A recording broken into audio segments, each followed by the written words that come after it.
Hi, welcome back to the Scent Advocate. Tonight we're talking about fragrances with mystery. These scents will transport you somewhere else, but you're not exactly sure where. And so that's what we're going to explore together. So the idea is these fragrances smell amazing, but they arouse a curiosity in the person smelling them, including maybe you. Tonight's beverage, what else could it be but coffee?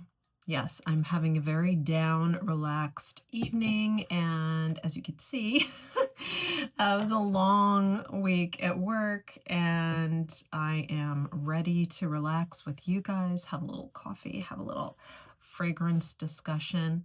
So let's jump right in, shall we? So the first two I want to start with are from the house of Ikiryo. And I've talked about this house quite a bit because I'm a huge fan. Very interesting indie house out of California. The nose behind these fragrances is Vincent of Dream House. And the first one we'll cover is Drifting. Now, I haven't talked about this one before. This fragrance, there's a lot going on with everything in this fragrance, as is the case with all Ikiryo fragrances. But this one is especially interesting because it's got a lavender heavy note, but because of the other notes in here and the way it's blended, I have a hard time picking it up, and I'm usually very sensitive to lavender. I love lavender. And so when I read the story behind this, I just found it so fascinating because, according to the story, if you go to the website, you can read about each one of these fragrances. They are all made to order, very, very special. And so this one talks about how Vincent had not typically worked with lavender, but in this fragrance, he challenged himself to do that and yet come up with something that had the Ikiryo DNA. And by the way, there is, without question, a DNA associated with this house. And he nailed it. And this is an expression of lavender, like I said, I've never experienced. I adore it. I love this. All right, so let me tell you, a 70 mil of what I believe is an EDP goes for $140. The notes in this are lavender, Peru balsam, hedione, white musk. Now, the hedione is kind of a soft, transparent floral. It's synthetic, and this fragrance, I mean, the lavender is there, but you wouldn't be positive if you didn't know. It's got a softness reminiscent of a purple floral. I know lavender can be purple, but not that. It's got more of like a heliotrope feel to it. Maybe even, yeah, I'm going to go with heliotrope. It's so pretty. It's almost got a hint of chocolate sweetness. It's amazing. It's not a gourmand, but it is almost a candied lavender. Completely unique, completely mind-blowingly different lavender expression. If you've tried this fragrance, let me know in the comments, and please tell me, is there anything else like this expression of lavender? You have to let me know, because I'm not getting it. The white musk, sure, but it's very hard to pick it out. The Peru balsam is there, but so beautifully softened. And maybe that's what hedione does. I never really paid a whole lot of attention to that note before, but maybe that's a powerful piece of the composition here, and it's softening up these other, like the sharper edges of these notes. But oh, It's so beautiful. Candied, chocolatey lavender. Completely new experience from me. I don't have a full bottle. I do have a sample. I will be getting a full bottle of this one for sure. This is Drifting by Ikiryo. Next, from the same house, I've talked about this one before. I just adore it. It's called Annwyn. So Annwyn refers to the Celtic idea of another world. Again, 70 ml, made to order, 2023 release on this one, and it goes for $140. There's white chocolate, ambergris, passion fruit, passion flower, and musk. And this opens up with a heavy chocolate and softens down to something very, very different. I think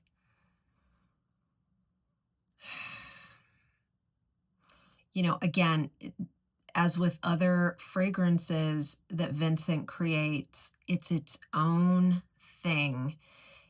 The white chocolate subsides, the ambergris takes down the sweetness several notches without giving it any funk or unbearable saltiness. The passion fruit, sure, but it's tempered by the chocolate. It's not as zippy as passion fruit can be.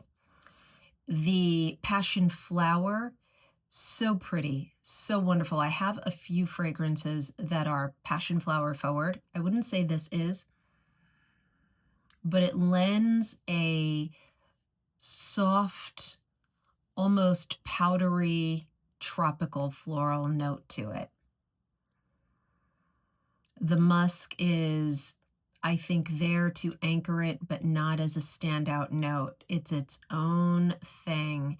The mystery here, I think, like with Drifting, the mystery around that lavender, I think the mystery here is how this can go from being such a powerful chocolate in the opening to a pretty floral that isn't overly feminine in the dry down. You wonder, where is this going? The chocolate in the opening, white chocolate, I get chocolate. And I would say it's more of a milk chocolate. You feel it's going somewhere, but where you end up, you had no idea. You had no idea it would turn out to be this. And that's the mystery, I think, is just how this fragrance develops into something so completely different, so completely wearable, and so non-gourmand. How do you do it? I don't know. Gorgeous stuff. Annwyn by Ikiryo. Next, we'll move on to let's see. Oh, this was a recommendation from a subscriber. This fragrance is also a sample that I have. I haven't gone full bottle on this. This is Stéphane Humbert Lucas 777. If it's Stephanie, please forgive me. I do not speak French, so my apologies for butchering the name. This will go for $205 for 50 ml. It's an EDP and it's a 2016 release. A lot of notes in this: bergamot, rose, patchouli, vanilla, myrrh, orris, tolu balsam, labdanum, ambergris, benzoin. There's a little vanilla, musk. There's an indolic floral in here, okay? And I think it's probably like an indolic rose. Yeah, I would say the rose has that, pressed between the pages of an old book, and it's gotten antique-y smelling. That's what you get in here. And everything else coming together for a very complex fragrance.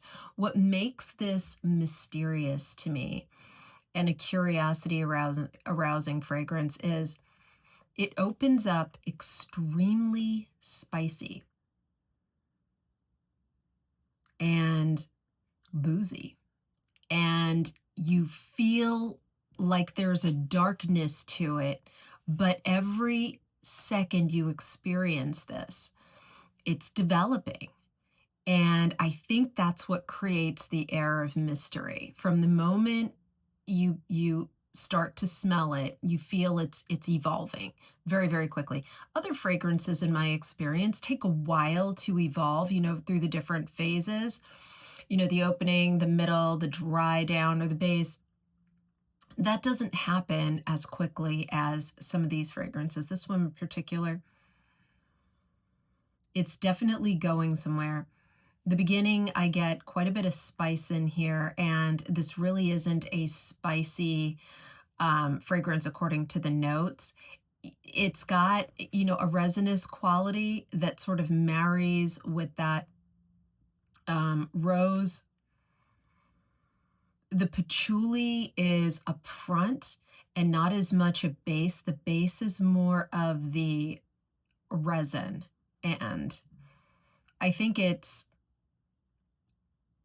such a deep combination of resins, which are thick and heavy, and yet that orris gives it a lift, a powdery lift. So it's just a lot of contradictions going on, a lot of complexity. It's very, very pleasant. I enjoy it very much. When I first smelled it, I thought to myself, this is probably going to be a keeper. I'm not 100% sure about that rose. Rose, I love, or I don't. Like, I really don't like it, or I love it. It depends on the expression. This I really appreciate, but this expression of the rose, I think I have in a few other fragrances that I like more. So we're going to see how this goes, but it's definitely a puzzlement. It's hard to figure in a very good way. I think this has a quality that most people will appreciate.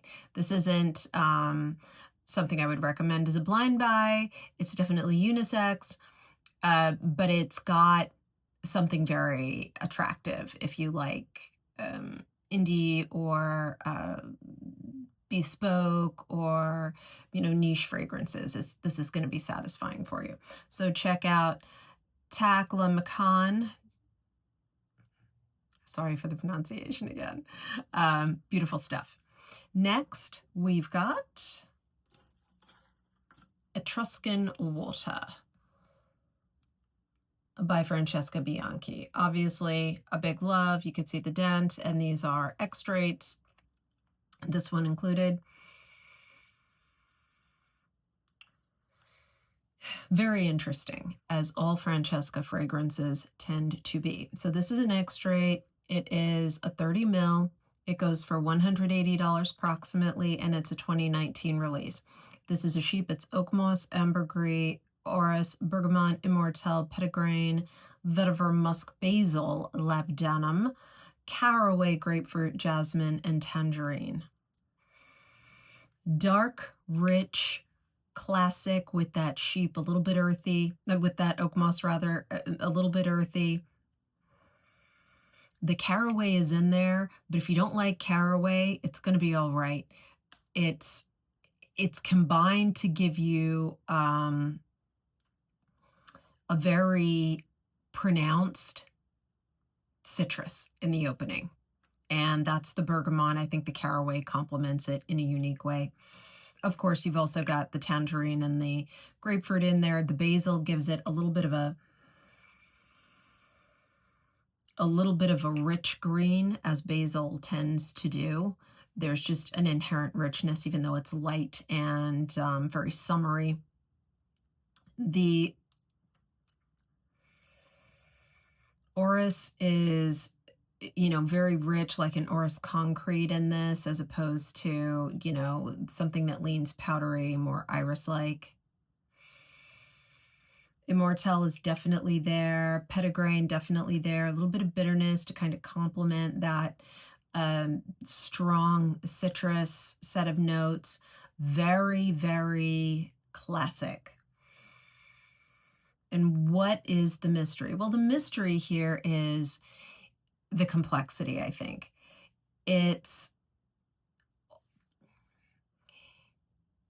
This compels you to want to smell more. And that is the case with many Francesca Bianchi fragrances. At first, you're like, what is going on with the fragrance? I don't understand this. What's happening? And then you just can't stop smelling it, trying to figure it out. And you have to stop yourself from focusing on the rich, dark color of this fragrance and start just thinking about the notes. And when you do that, you get the oak moss meets citrus, and you're off and running.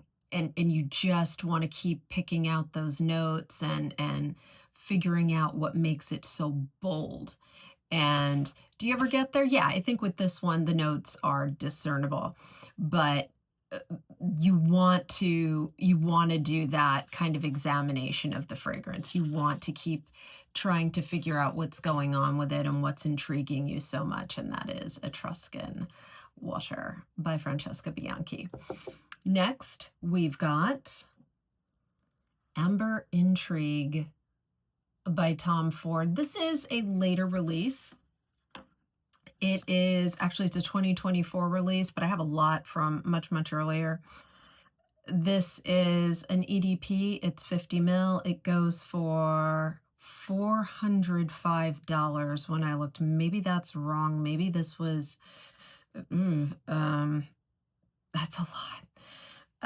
It's a 2024 release, like I said. The noses behind this are Julien Rasquinet and Pasquale Guarin. The notes in this are dates, cinnamon, olibanum, sandalwood, vetiver, amber, and labdanum. So, as you would probably guess, this is a very rich, spicy, not as sweet as you might expect with the dates going on, but it smells far more complex than the notes would have you understand. There's a booziness to it. And it's not because it's a fresh spray. There's always a booziness to this one. You ever notice that? A lot of fragrances, oh, it's boozy, and then when it dries down, there's no waste, but this stays a little boozy. The cinnamon and the amber together really give this a, kind of Far Eastern, sand dunes shifting in the wind, and a very light but long covering reflecting the sun is swirling about as you walk slowly into the future. It's very compelling, and the mystery is, where does this come from? Where are you going wearing this? What's going on with this person? And you just want more. You want to lean in, take in more, and figure out what you're experiencing, because what you're experiencing is so intriguing and compelling. To me, this is a very curiosity-inducing fragrance, because you just want to keep taking it in. You just want to keep experiencing it. And the mystery is what piece of it you love more. I think the cinnamon is really well expressed here. If you're not a cinnamon freak and you don't want to smell like an oatmeal cookie or apple pie, don't worry. That's not what this gives you. This is the most sophisticated cinnamon I've experienced, for sure. Well, one of them. There are others that I like a lot, so I'd have to do a side-by-side to be sure, but this is, beautifully presented. The dates are there to give a richness along with the resins, but It's not a sweet expression of dates. It's just stunning. Very unisex leaning masculine, I think, but gorgeous stuff. The vetiver, gives it a dryness or enhances the dryness. Stunning stuff. Amber Intrigue by Tom Ford. Next, we've got Eau Lente by Diptyque. I had been testing this for a while. I had samples, and I just finally said, let me go ahead and get it. I found it at a great price. Let me tell you, this is a 1986 release. It's an EDT, and this is 100 ml that I have. It goes for $195. The nose behind this is Desmond Knox-Leet and Serge Kalugin. Yes, apologies for butchering the pronunciation. This is cloves, cinnamon, opopanax, and tangerine.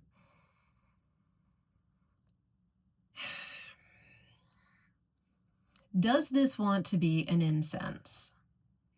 And if so, what kind? My feeling is yes.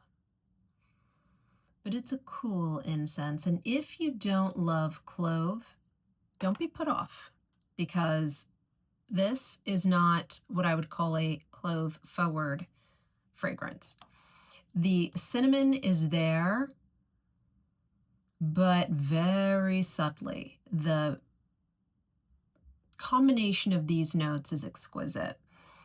The opopanax is strong. The tangerine is definitely present. I love the expression of the tangerine. This is a, thin-skinned citrus. And the clove, imagine, and I've said this in other descriptions before, imagine a citrus fruit pierced with cloves and kind of simmered in a liquid that isn't wine. I love glühwein. I spent part of my childhood in Germany and became accustomed to it. Very much a part of my holiday experience. To this day, I make glühwein. But it's not that rich.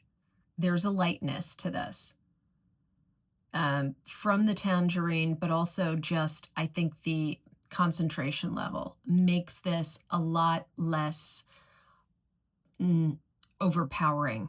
If this were a more concentrated concentration, it would perhaps be a bit much for some. But I love this expression. And this says to me, perhaps it's an incense, perhaps it's a holiday-centric beverage involving, like I said, the clove-pierced cinnamon stick having citrus fruit. But it's really, in many ways, its own thing. And so trying to figure out what this is expressing is the mystery. And in the meantime, you're just enjoying it. And it makes me feel contemplative. I'm constantly thinking, what's happening? How am I experiencing this? And it's all positive, of course. But I love that it keeps me thinking. I love that it gives me, a little bit of, a pine tar in here too. There's just so much happening. Absolutely love it. Have you experienced Eau Lente by Diptyque? Gorgeous stuff. Moving on, we've got Petrichor by Marissa Zappas. I love anything Petrichor, but this one is different. It's a 50 ml. It goes for $190. It's an EDP and it's a 2022 release. So this Has damp earth, lemon, immortelle, orris, vetiver, ambergris, sandalwood, moss, and musk. Don't let that damp earth put you off. If you're not a petrichor person, and petrichor, of course, refers to the way the earth smells when it's dry and water from precipitation hits it. Don't worry, because it's very complimentary, but not floor of the forest funk. It's not that. There's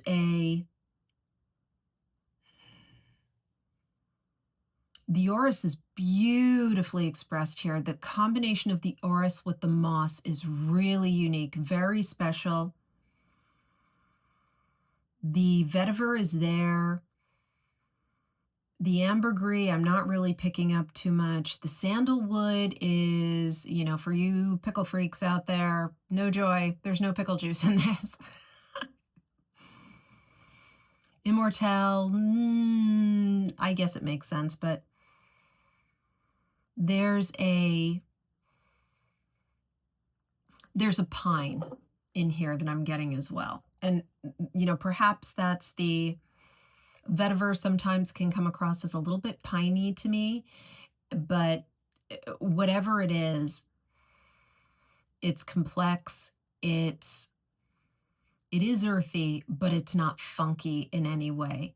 And it's not too wet, right? It's supposed to be damp earth, and yet the orris comes across as dry. The immortelle is dry. The musk is dry. It's very unique, and much like Eau Lente with Diptyque, you just want to keep smelling it and experiencing it and seeing where it's going to take you, because it's not clear. The other thing about this is I feel it never stops evolving on my skin. There is no base experience for me. It just keeps going and going and becoming, more evolved as time progresses. And then if you spray a refresher, right? Because you just, what's happening here? What do I think I'm smelling? Maybe I need another hit, to figure out what these notes are that I'm experiencing at this point. And then it takes on a whole other life. So this is a very much an evolving fragrance, very much a living experience type fragrance. And I've noticed that depending on, my body chemistry, if I've eaten, certain foods, like maybe a lot of garlic or something like that, some fragrances will smell differently on me, and that's one of them. Never bad, always good, but slightly different. And I love that. And to me, that creates an air of mystery that I just can't let go of. Next, I've got Terrible Teddy by Penhaligon's. This one may have been discontinued. Please let me know in the comments if you believe this has been discontinued. This fragrance, this is an incense, a leathery incense with ambroxan. This is a 2019 release. It's an EDP. It's 75 mil, and it goes for $350, I think, right? It's going to depend on that, on whether it's been discontinued. The nose behind this is Quintonbish. And the feel of this, for me, any incense is very, very mysterious. And this is a beautiful leather with, I think the ambroxan just kind of gives it that, slightly masculine, slightly perfumed in a masculine way feel. Very, very chic, very sexy. I never want to put this down. This one is hard for me not to constantly wear. The incense, again, is driving that mystery. It puts me in, Europe. everyone's dressed up, evening, soiree, and it's in like, I don't know, like Dubrovnik or something like that. And you just, or Warsaw or something, where everyone's very chic, it's beautiful, yet it's old and classic, and what's going on, I don't know, but whatever it is, it's fabulous, and everyone looks great, and everyone smells amazing, and this is what it smells like, and what's going on exactly, no idea, but I want to see where it goes. So this to me is just an inherently mysterious fragrance based on that heavy incense and the way the leather is expressed. Gorgeous stuff. What would you expect anything else from Quentin Biche? Moving on to my last selection for the evening. This is the newest addition to my collection. This is Dark Tea by Kuoca. And so it's not just, let me go. It's not just dark tea, right? It's dark tea spiced with Marrakesh smoke. Look at this bottle. It looks like an upside down classic champagne glass. Not a flute, but a glass. Anyway, so this is how it goes. Pretty cute, right? I love this stuff. This actually inspired this evening's theme because it is so beautiful. Oh my gosh. And I have it on, so what the heck. So this goes for $130 for this 50 ml. It's an EDP and it is a brand new release 2026. All right, so the notes in this are black tea, vetiver, sandalwood, cardamom, and patchouli. How could you go wrong with this? In my opinion, you cannot. Oh my goodness. The black tea is beautifully balanced with the cardamom, and together, I think cardamom can sometimes come across as a little balsamic. I like balsamesque better. What do you think? It's made up. All right, patchouli, yeah, sure. It's a classic patchouli, and it's tempered by that cardamom and black tea together.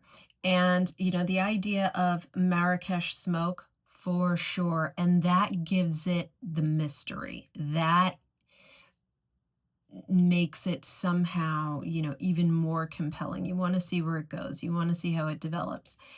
This, for me, was an instant love. I tested it, and right away I knew. The